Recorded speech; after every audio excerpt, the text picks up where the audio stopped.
Hello, bonsoir, bonne nuit. I thought I would shake things up. Different hair, different location. Oh yeah. Today I'm doing a highly requested video going through all my perfumes. I know, I'm gonna finally do it. I have my list of notes. Just pop that there. This is too heavy for me to carry, I think. Oh, yes, yeah, that's a bit heavy. I do regard perfume as a luxury. I know it's not a necessity in life, but part of me has to have perfume on a daily basis. It sort of helps me get through the day. Some perfumes make me feel confident, others make me feel sexy. In a way, sometimes I apply different personalities to different perfumes. I've been given perfumes, I've bought perfumes, I know I've sold a few perfumes, I've exchanged perfumes with my mum and my sister. Let's go for the first perfume I ever had. So this bottle is Curious by Britney Spears.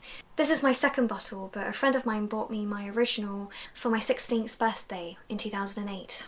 At that time in my life, I hated perfume. My knowledge of perfume was quite limited. I was only aware of the perfume that my mum and my grandma wore. My friends and I at school were obsessed with the impulse fragrances, like a body spray. Not the same as perfume, but that seemed more hip and cool for younger people. So truthfully, I put this in its box and I left it in my wardrobe for over a year. So it wasn't until I was 17 that I reopened this and suddenly fell in love with it. I won't deny that an element of that was wanting to smell nice for my boyfriend at the time. Having just said that, I should stress that you shouldn't have to dress up for your partner. You should feel confident in yourself and your partner love you for who you are. But yeah, younger me thought he might like this. I don't know whether or not he liked it because his cologne was overpowering, but I ended up loving this regardless. So for my first year at college, this is all I wore. The next perfume I have is Circus by Britney Spears. This is my second bottle. I was given this for a present around 2010, so I associate this perfume with that period and that boyfriend. It's not one I wear anymore, but I have so much left. I can't part with it.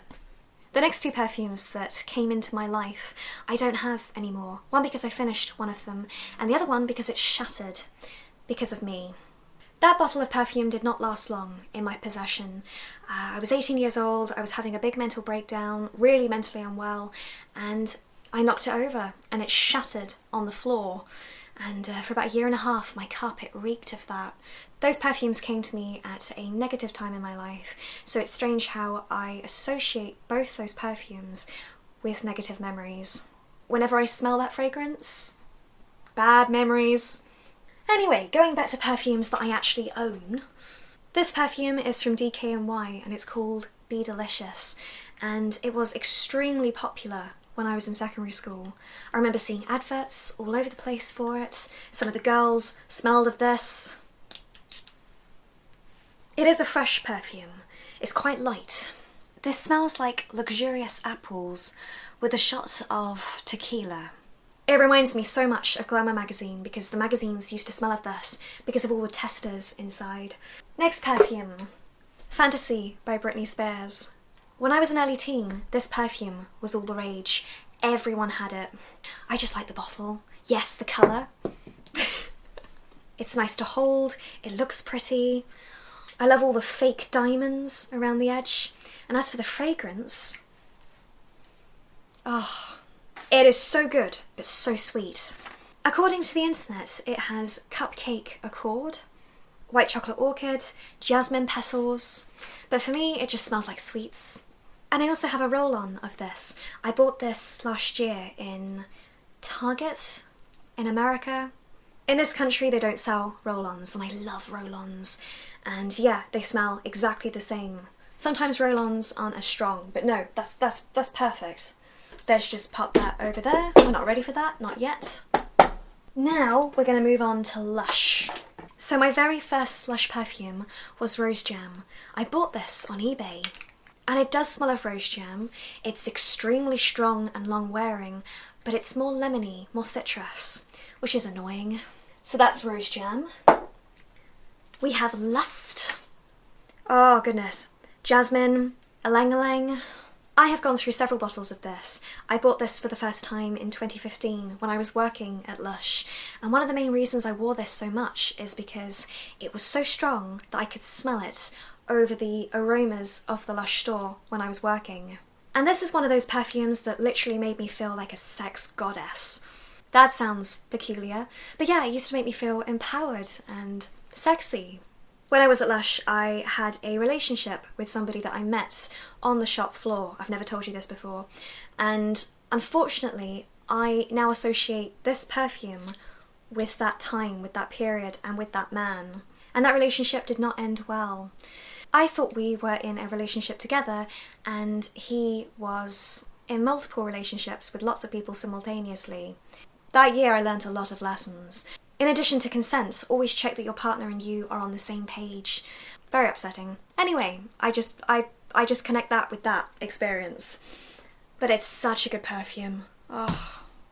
The next perfume is another one that I have gone through several bottles. This is called Flowers Barrow. It's from Lush.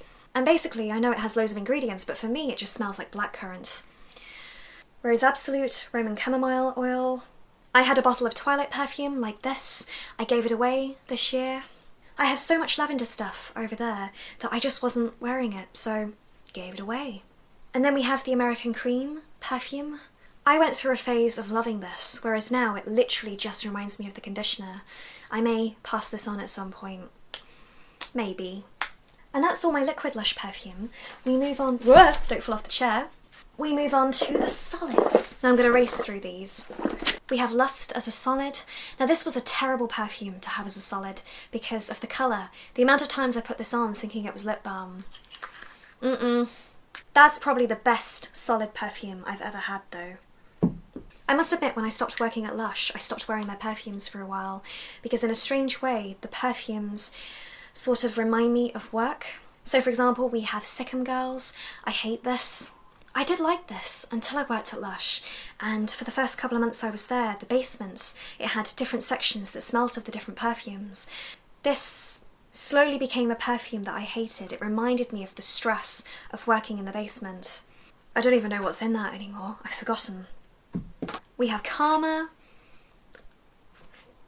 That's stronger than I remember. Oh, way too strong. Blech.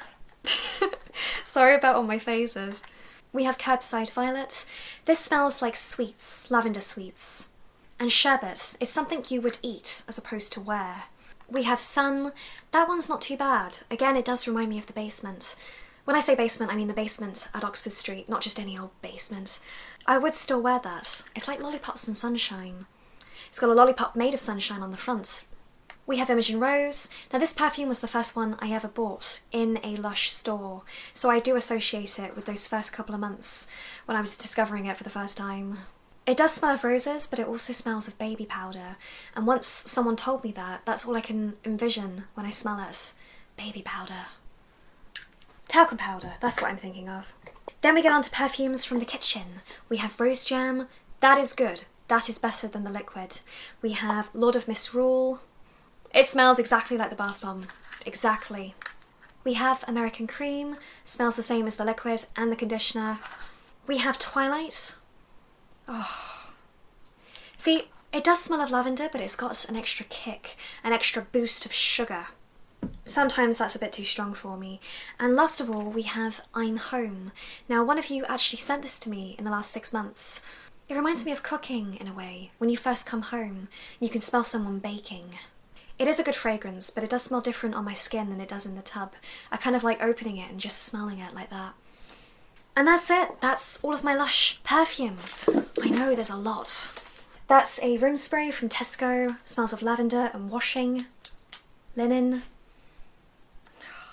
Around the age of 18, my family and I went to New York for the first time, and I will never forget walking into Hollister's and being overcome by that fragrance. It was the first time I'd been to Hollister's. And this fragrance is so close to that smell. There have been different versions of the Hollister perfume in the past. I used to have this one here, but no, this is close enough. This cologne, not perfume, has been designed for men. However, I love it. My brother adores it. It's extremely strong, long wearing, smells delicious, and it's a fragrance that I can spot. If someone around me is wearing this, I know. I personally find this more attractive on other people. It's so strong and inviting. And it's not too sharp either. Lots of masculine colognes on the market are so heavy. Ugh. But this is gorgeous. Thank you to Hollister's for such incredible perfume. Around 2014, I was given loads of testers, and one of the testers that I was given was a Daisy Dream, and I fell in love with that fragrance. So eventually, about a year later, I bought it, an entire bottle. Look at that. Unfortunately, although I liked wearing it in small doses, wearing it like this, having it to hand every day, I sort of fell out with this perfume. And after a while I noticed that my headaches were coinciding with wearing this. I feel this is a headache inducer. It does smell of grapefruit, but there is one sharp note in it I can't put my hand on. But I do like the fragrance. It's annoying. I don't know what to do with it. In the past, I have also had those two perfumes from Marc Jacobs. However, in the same way that that one gave me headaches, those ones didn't seem to agree with my brain. So I gave those to my mum and my sister, so I no longer have them. But there was a while when I liked those, of course. I love the bottles as well. I love the lids. I do still have the miniature versions. I have miniature versions of so many perfumes. They're good for travelling. Honey, another DKNY, Something Wonderful, not Wonderwall. Wonderstruck by Taylor Swift, did not like that. Flower Bum. Oh, we have a miniature Coco Chanel. That is the only Chanel perfume I have. I would love to have more. Stella McCartney, Angel. I know I have so many, but I love perfume. Hopefully that's coming across in this. The next perfume is Prada, Candy. A friend of mine gave this to me secondhand because she didn't like it. It's floral. I wouldn't say it's long wearing. It's a perfume that sort of reminds me of teenage years. It's extremely light. For me, this is not something that stands out in my collection, although it's nice. Nice is a bad word.